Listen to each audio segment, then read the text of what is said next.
Dear SRCC community, today we have with us a rare synthesis of global corporate leadership and grassroots social innovation.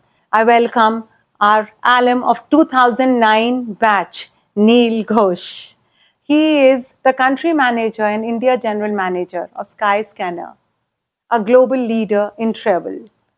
Besides that, in parallel, he has co-founded Robin Hood Army, a volunteer-led social movement. So let's begin, Neel, where it all started in 2006 when you entered SRCC. So what were some learnings at SRCC which shaped your intellectual and professional journey? Thanks for the question, ma'am. And I think one of the things which have always stood out for me in my SRCC journey is just the diversity of opinion and people. I think for the first time in my life, I was exposed to people from every corner of the country. And honestly, not just country, we had a lot of international students. And I think the one thing which always stays with me is I feel that the one SRCC made us all more open minded, where it was not just about us and our opinions, but what we learned from people around us. We've learned, I think, as much from classes as we've learned from societies, and also like on the playing field, and also just on the co-op steps. So I like probably my fondest memory are the friendships we kind of take out from that institution. Oh, that is so wonderful. You said societies. Yeah. So, any student initiatives which you were associated with and which have kind of shaped you, the person you are?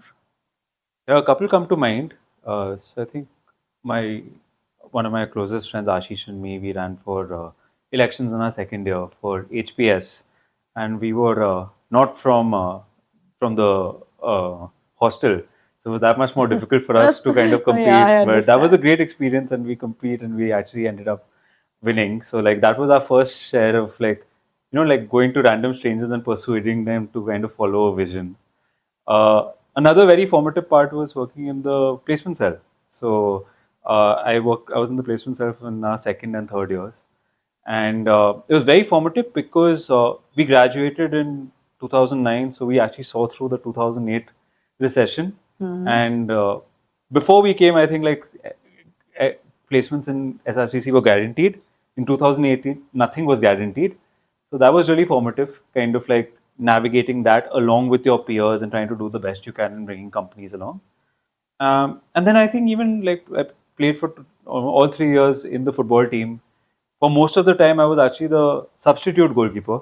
So that was also like before coming into SRCC, I used to be the football captain of my old school. And coming in, it was just like you get a sense of like what standards are. You get a sense of like how to like it develops a lot of humility when you realize that people who are much better than you. And at the same time, like you have some great memories on the sports field. So these are 2-3 things which really stand out in the journey. Oh, wonderful, Neel. So you from SRCC, you have traveled a lot, and professionally I'm talking about. And now, as I understand, you are at Skyscanner. Right. So how do you leverage data and integrate artificial intelligence and consumer insights in the decision making? Right. So I think Skyscanner has always been a very data-focused company which puts the traveler at the core of whatever they do. It started as a simple spreadsheet when our founder was trying to look for ski resorts because he was an avid skier and he just wanted to compare prices.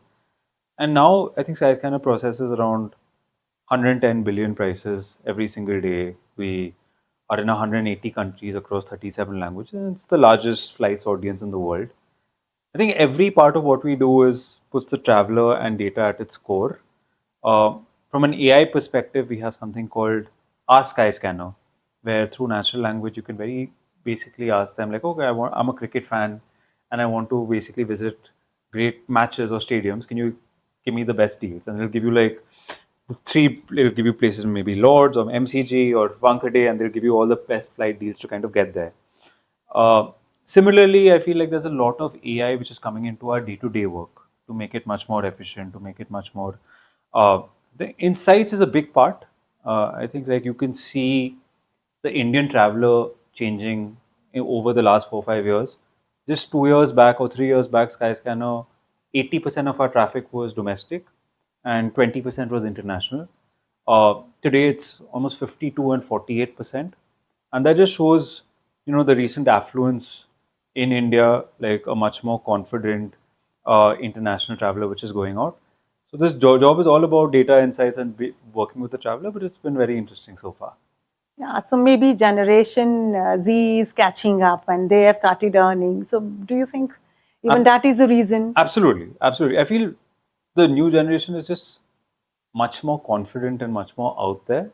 So they'll probably do their first international trip before any of us have ever done that. And I keep saying this, but like I genuinely believe travel is the new flex. Like people, they share their travels with a badge of honor, whether it's on Instagram, whether it's with their family friends, whether it's with their peers.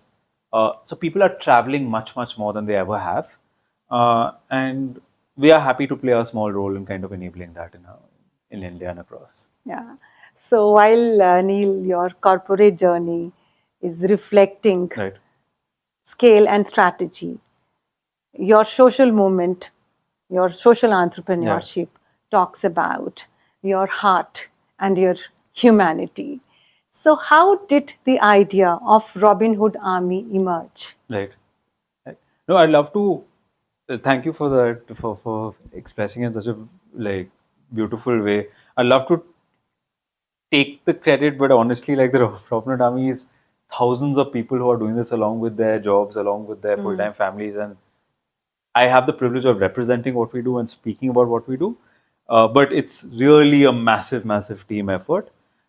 It started extremely randomly. So I worked in Zomato for many years, and I was there from like the seed stage. So there were just a handful of us, and one of my first responsibilities after 1 or 2 years was setting up our international markets.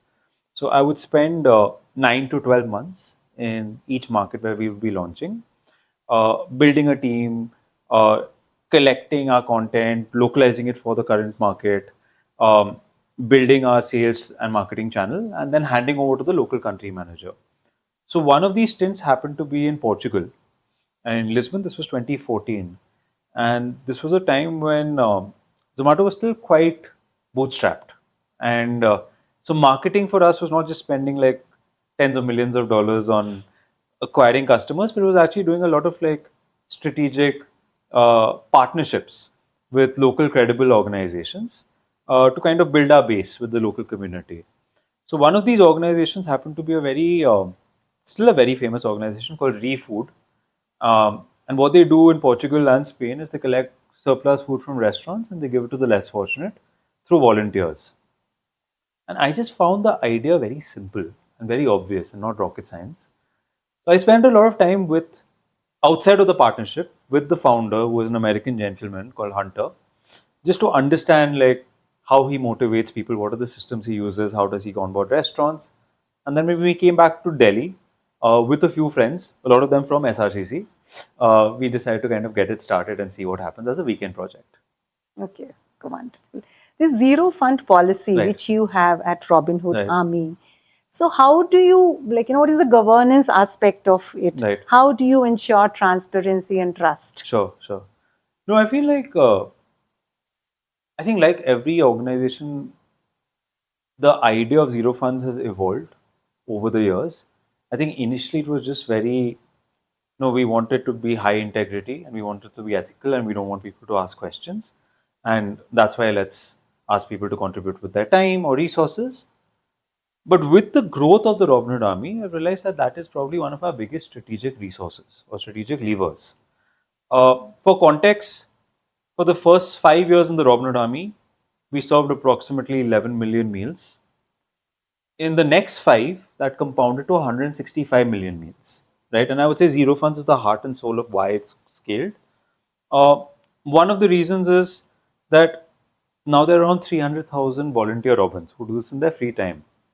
For them, they don't care whether the founder is in Delhi or Calcutta or abroad. For them, because there's no money involved, they think of it as their own baby.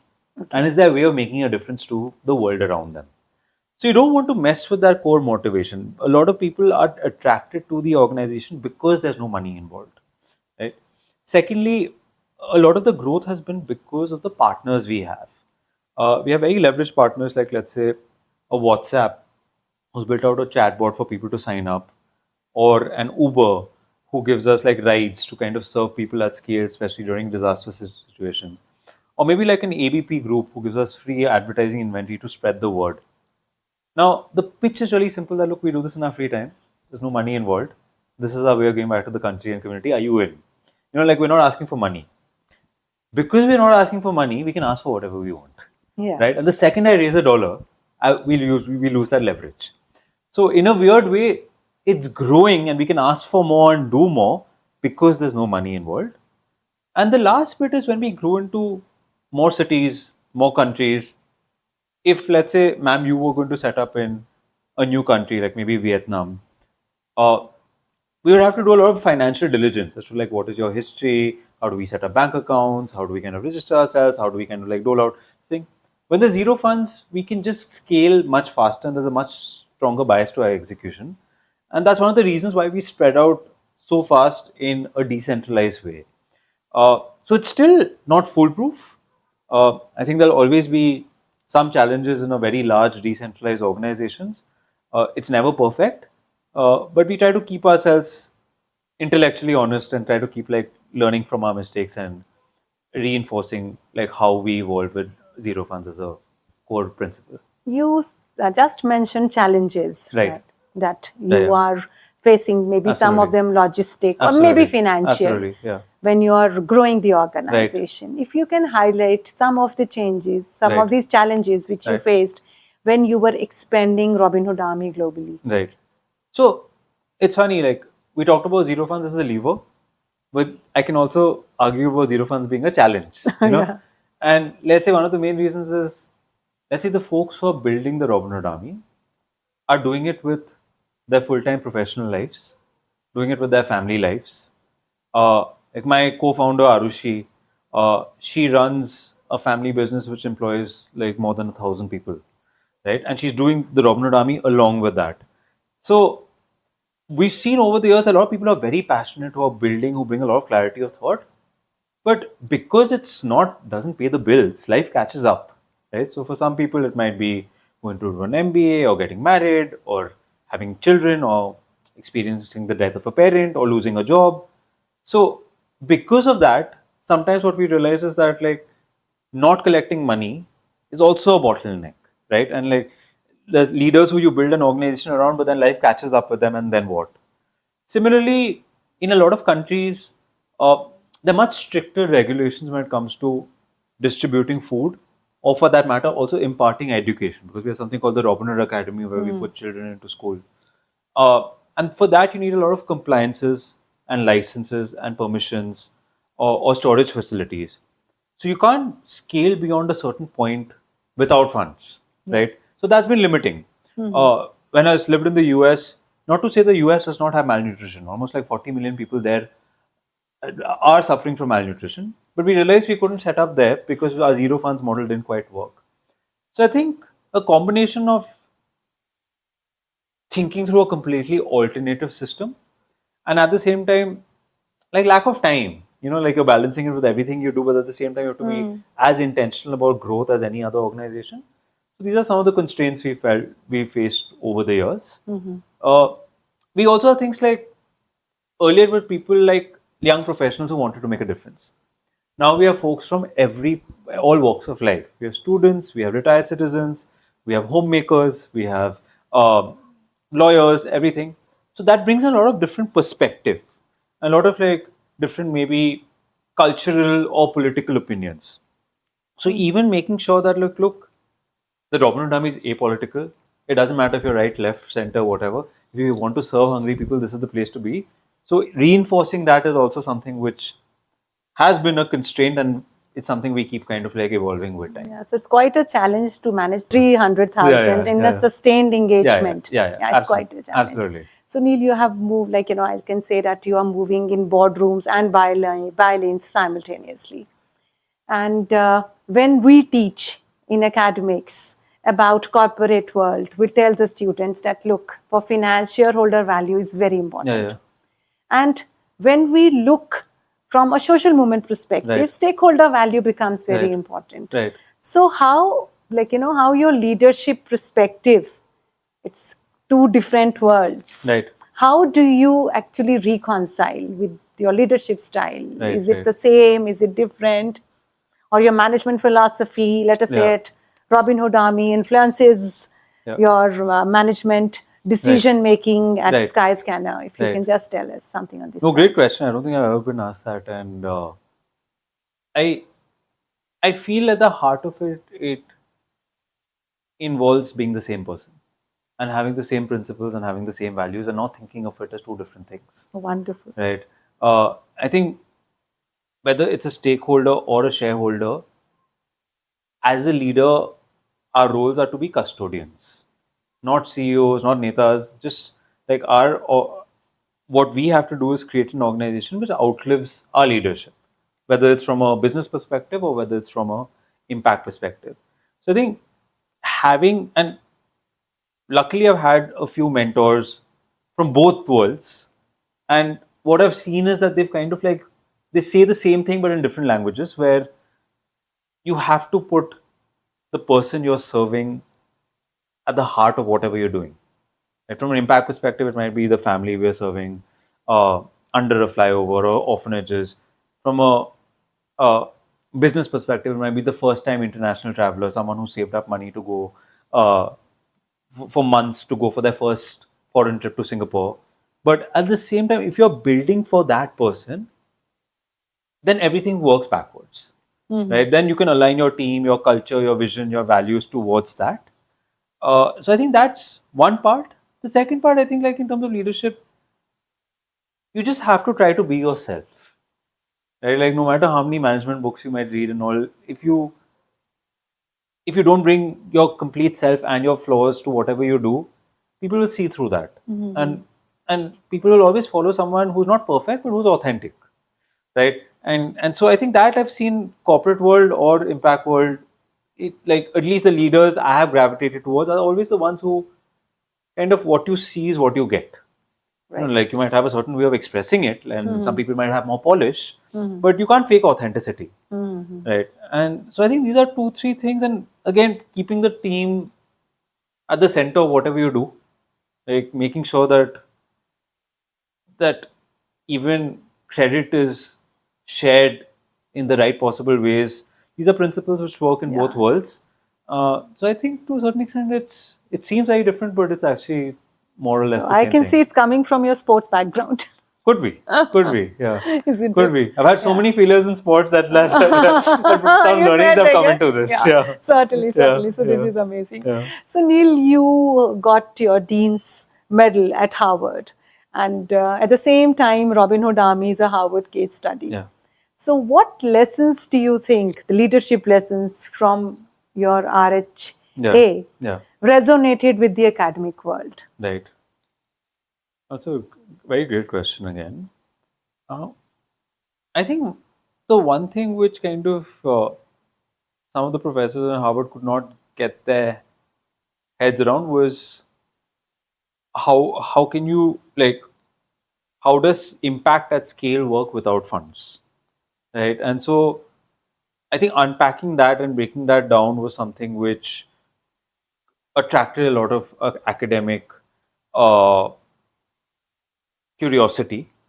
And so that's one big piece is where they start thinking of it less as a organization which is just purely charitable, but more in terms of systems and motivations and incentives, right? So that's one part which has been of a lot of curiosity.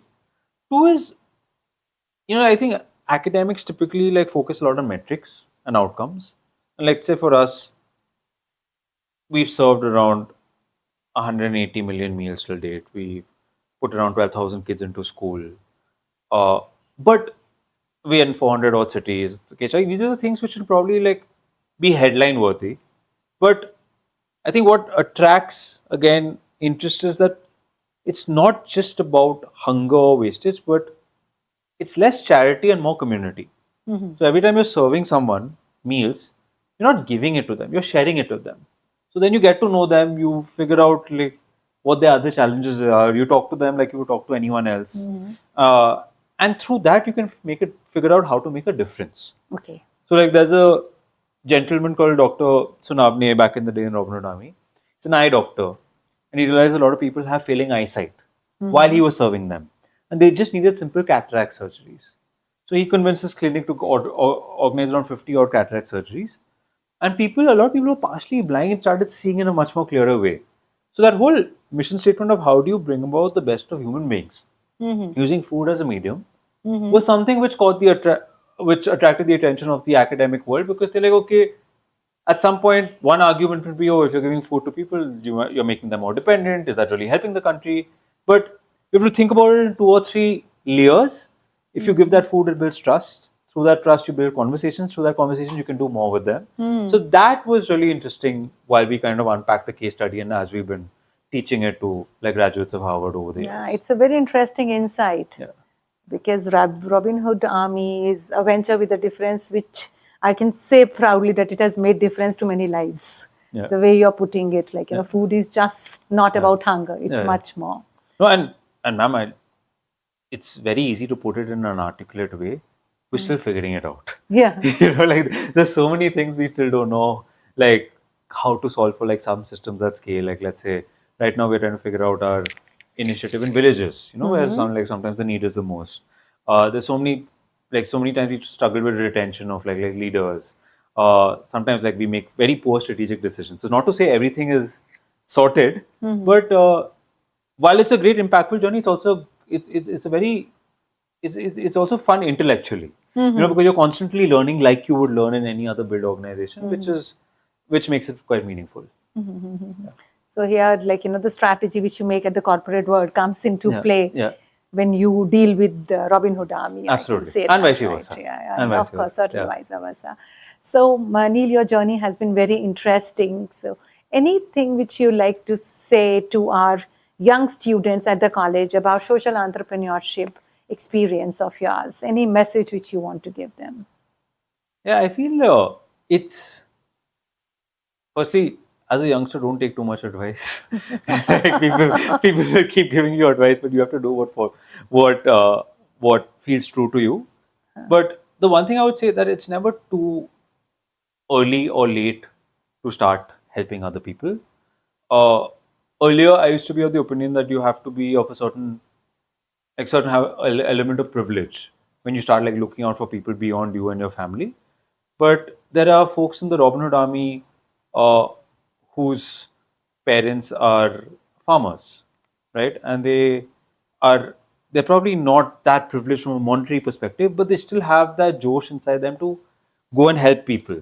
Like in NIT Warangal, once we came across these kids who walked 5 kilometers to the place where we would go give a drive because they couldn't afford the bus fees.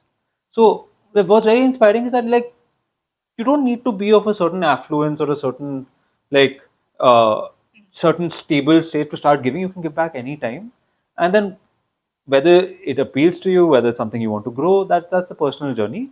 But I think that will be my only thing, that social entrepreneurship can start at any point. Okay, and one SRCC hack which you think you use it every day? That's a great question. I think when you work in societies or when you work even outside, you can work, but you really need to.